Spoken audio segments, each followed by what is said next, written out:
What's up, people? I just wanted to record something because people are getting scammed left and right, apparently. I just saw a news article about a retiree who is basically a person probably in their 60s or 70s who just resolved a problem with UPS and PayPal. So there was some kind of UPS PayPal scam. And, for the past years, this kind of thing has been going on where people are getting these messages and they don't know how to respond to them. So they just click on the links right there in their email or their text message.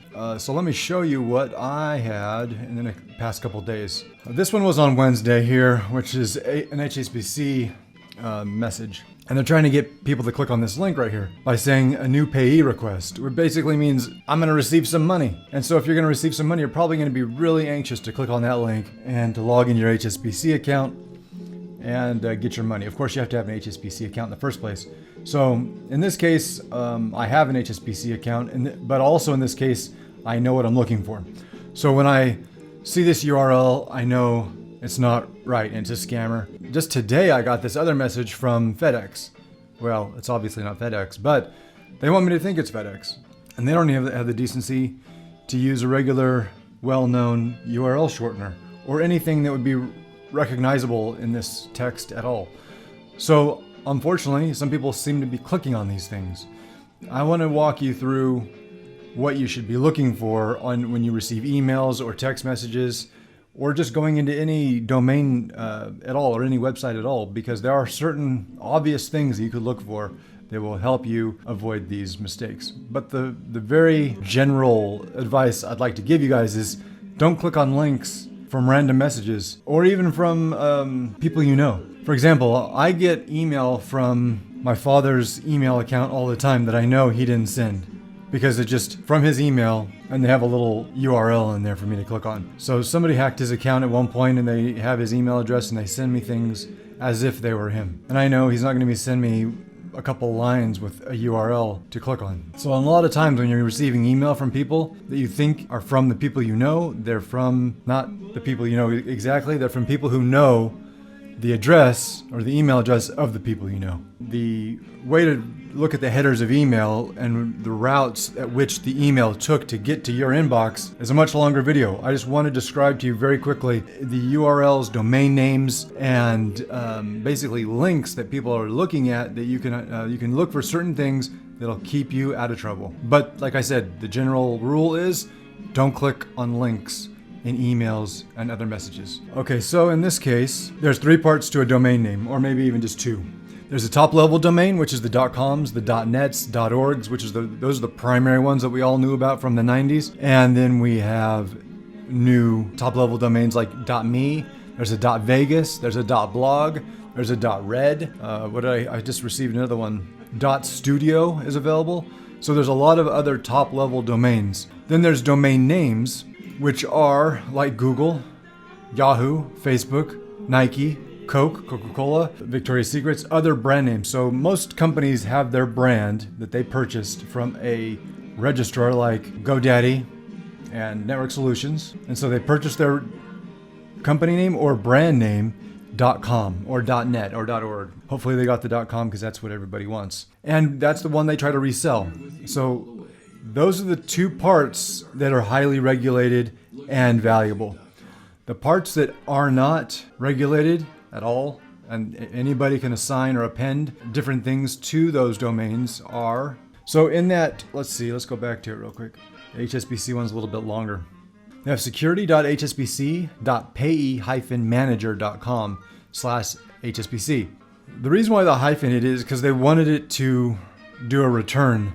So you would not notice the payeemanager.com. You would notice more the security HSBC and then HSBC on the end. So they put HSBC around the outside to hide the main URL or main domain name. So let's type it out.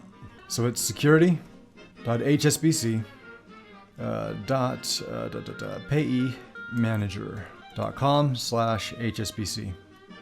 Okay, the part that's regulated and the part that they had to pay for is right here. payeemanager.com. That's not HSBC. That's not even close to HSBC. HSBC, first of all, would never send you a text message with a URL. HSBC would never send you an email with a URL.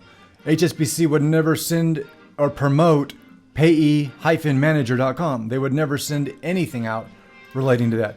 You would never see on any brochure from HSBC this domain name.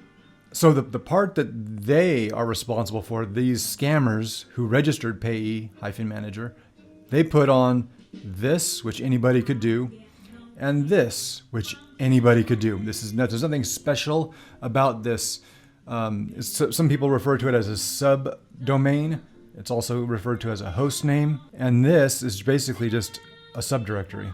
And anybody could assign a subdirectory to their servers because it's basically like a My Documents folder on a web server.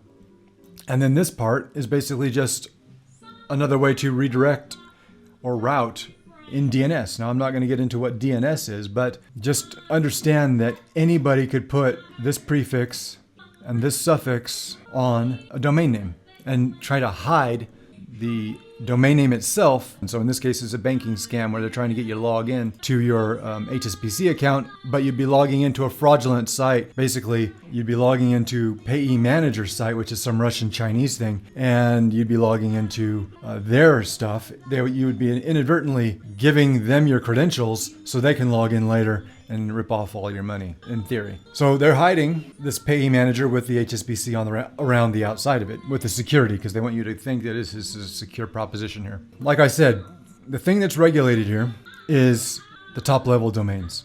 And so you had to pay big money to get a top-level domain.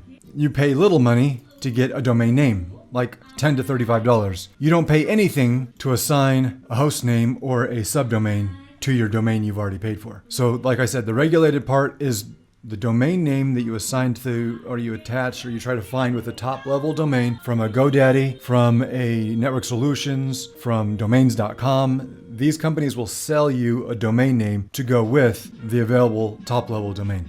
Let's see what...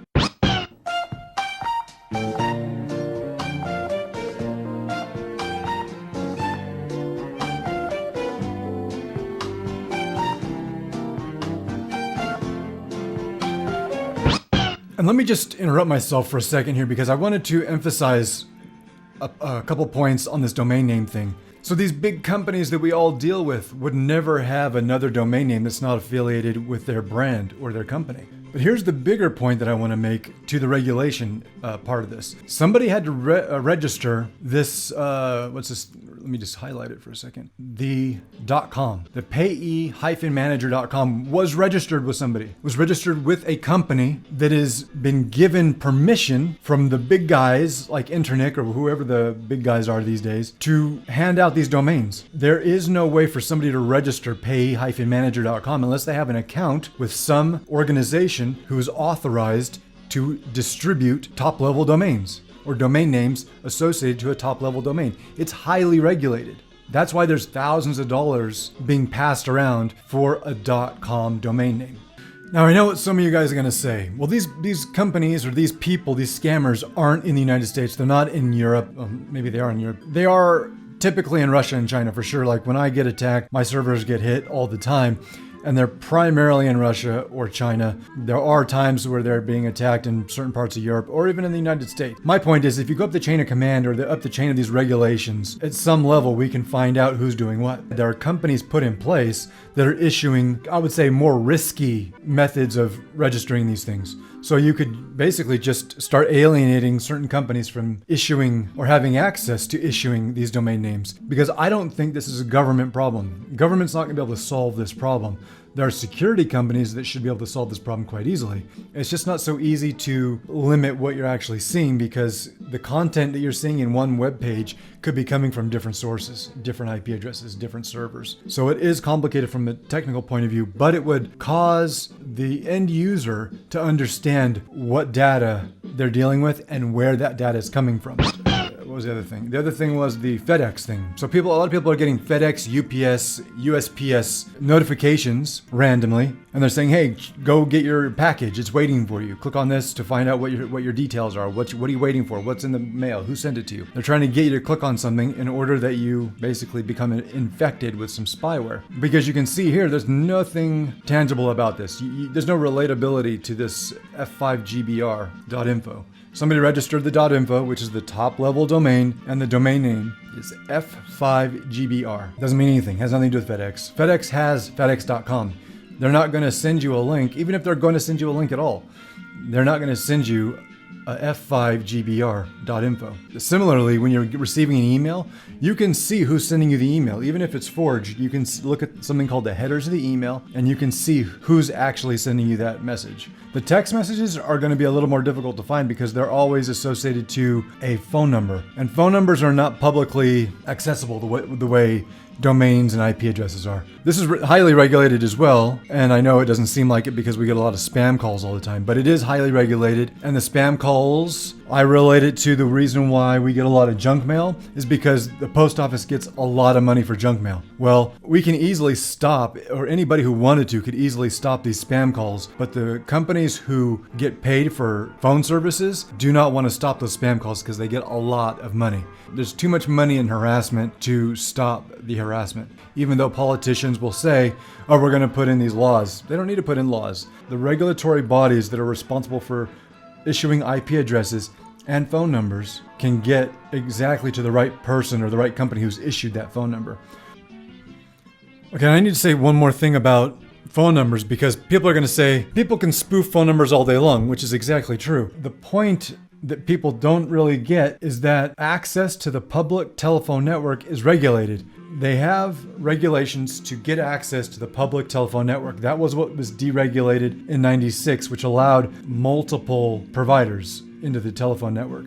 That didn't mean any random company could just plug in and start, calling people on the public telephone network. They still needed to comply with regulations. They still needed to be identified, registered, so they could sell services to people to get on the public telephone network and call everybody in that network. It's the first network that it's kind of so ubiquitous and so taken for granted that people don't see that the telephone network is very similar to the internet, except for it is a audible network. It doesn't really convey data, it conveys sounds. And to get access to the public telephone network through the internet, you need to tap into a provider that has been given access to the public telephone network. You can't just call somebody from an IP address to a telephone number. They're totally separate entities.